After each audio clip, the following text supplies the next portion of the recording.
محمدا عبده ورسوله أما بعد فأعوذ بالله من الشيطان الرجيم بسم الله الرحمن الرحيم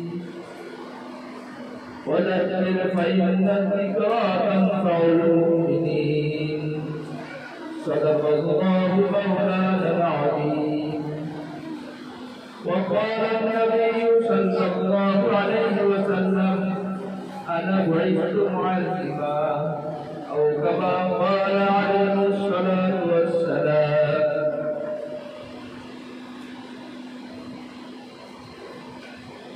সম্মানীয় আসামিনায়ে কেরাম,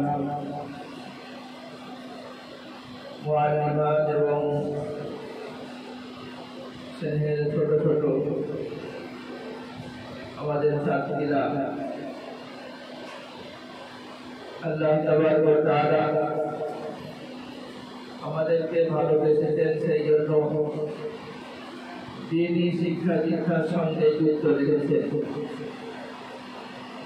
কেউ দ্বীন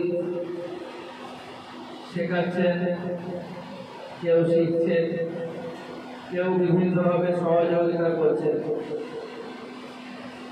দ্বীনের সঙ্গে যে কোনো প্রকার আমাদের সম্পর্ক, এটা আমাদের সৌভাগ্যের চিহ্ন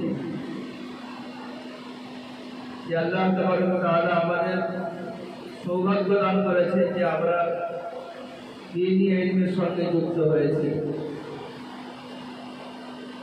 আমাদের উদ্দেশ্য কোনো ডিগ্রি নয়, এমন কোনো শিক্ষা নয় যেগুলো কেবলমাত্র বইয়ে থাকবে, কিতাবে থাকবে, আমরা মুখস্থ করব, পরীক্ষা দেব, আর আমাদের জীবনে থাকবে না।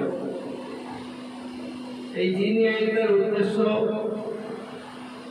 আল্লাহ তাবারক ওয়া তাআলার হুকুম, আল্লাহ নবী মুহাম্মদুর রাসূলুল্লাহ সাল্লাল্লাহু আলাইহি ওয়াসাল্লামের সুন্নাহ আমাদের নিজেদের জীবনে আনা এবং এটাকে সারা দুনিয়ার মানুষের কাছে পৌঁছে দেওয়া।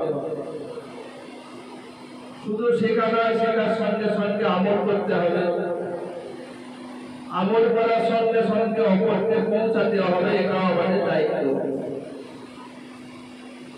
আমরা যে মাদ্রাসায় রয়েছি,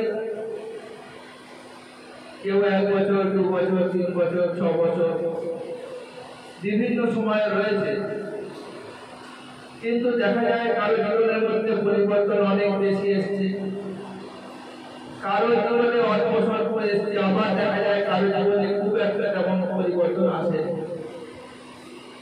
বাড়িতে যেমন ছিল সেই রকমই আছে, কেবলমাত্র এখানে হয়তো ক্লাসে বসছে, এখানে খাওয়া দাওয়া করছে, কিন্তু তার জীবনে তার চলা বলা ওঠা বসার মধ্যে কোন পরিবর্তন আসে।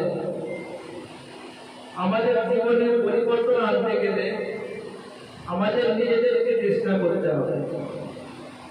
ইন্নাল্লাহা লা ইউগাইয়িরু মা বিকওমিন হাত্তা ইউগাইয়িরু মা বিআনফুসিহিম।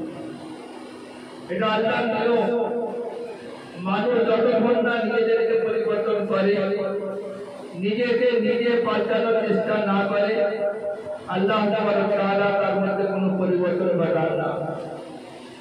আমাদের জীবনে পরিবর্তন আনতে গেলে আমাদেরকে নিজেদের ভুল ত্রুটিগুলো শুধরে দিতে হবে।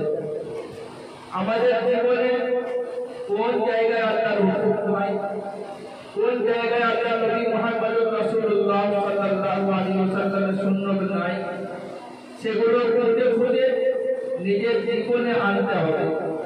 ক্রমাগত আমরা যদি তওবা ইস্তেগফার করি, নিজেদের ভুল ভ্রান্তিগুলো মনে করে আল্লাহর কাছে তওবা করি, সেই ভুলগুলোকে ঠিক করে নিই, তাহলে আস্তে আস্তে আমাদের জীবনে আল্লাহর হুকুম, আল্লাহ নবী সাল্লাল্লাহু আলাইহি ওয়াসাল্লামের তরিকা পরিপূর্ণ চলে আসবে।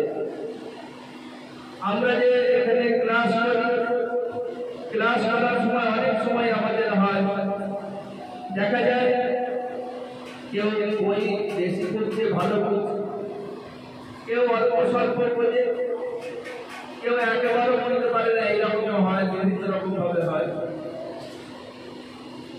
তো আমাদেরকে দ্বীন শেখার জন্য, বোঝার জন্য বইগুলোকে ঠিকভাবে বোঝার চেষ্টা করতে হবে, যেভাবে মেহনত করা দরকার সেইভাবে মেহনত করতে হবে। সব থেকে প্রথম কথা হচ্ছে যে ওস্তাদের কাছে, যে আমার কাছে, যে মুআল্লিমের কাছে আমরা পড়ছি, তার ইহতিরাম, তার সম্মান আমার অন্তরে থাকতে হবে। যার কাছে আমি পড়ি, সে আমার থেকে বয়সে বেশি হতে পারে, বয়সে ছোট হতে পারে, আমার থেকে বেশিও হইতে পারে, কমও হইতে পারে, যে কোনো পর্যায়ে যেমনই হোক না কেন, যদি আমার সে শিক্ষিকা হয়, শিক্ষক হয়, তার সম্মান আমার অন্তরে থাকতে হবে।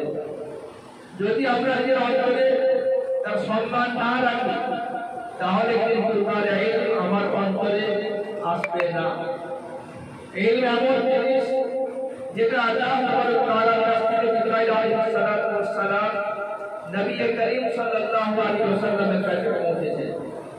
নবী করিম সাল্লাল্লাহু আলাইহি ওয়াসাল্লামের থেকে সাহাবায়ে কেরাম রিদওয়ানুল্লাহি আলাইহিম আজমাইনের কাছে পৌঁছেছে। এইভাবে ধারাবাহিকভাবে ইলম আমাদের কাছে পৌঁছেছে। একটা সিনা থেকে অন্য সিনাতে, একটা অন্তর থেকে অন্য অন্তরে ট্রান্সফার হয়েছে। সেই জন্য আমরা যে যার কাছ থেকে এই হাসিল করব, তার সম্মান বোধ যদি আমাদের না থাকে, তার কথার উপরে বিশ্বাস যদি না থাকে, তার কথা যদি আমি মনে প্রাণে যদি না দিতে পারি, তাহলে তার এই আমার কাছে আসবে না। সেটা আমার জীবনেও আসবে না, বুঝেও আসবে না, আর সেই আমি ধরে রাখতেও পারবো না। সেই জন্য সব থেকে প্রথম জিনিস হচ্ছে উস্তাদের সম্মান আমার অন্তরে রাখতে হবে।